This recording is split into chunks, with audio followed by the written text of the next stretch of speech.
महाराष्ट्राचे उपमुख्यमंत्री आदरणीय अजितदादा यांचा सकाळी विमान अपघातामध्ये दुर्दैवी अंत झाला।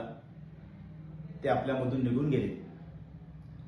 अशा या महान नेत्याला संपूर्ण महाराष्ट्र कधी विसरणार नाही।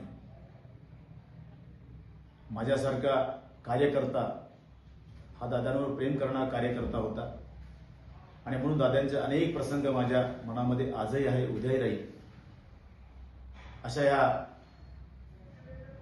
स्पष्ट व्यक्तिमत्व असलेल्या वक्त्याला, राजकीय नेत्याला महाराष्ट्रच नव्हे तर दादांवर प्रेम करणारा महाराष्ट्राचा बाहेरचा सुद्धा कार्यकर्ता आज खचून गेलेला आहे।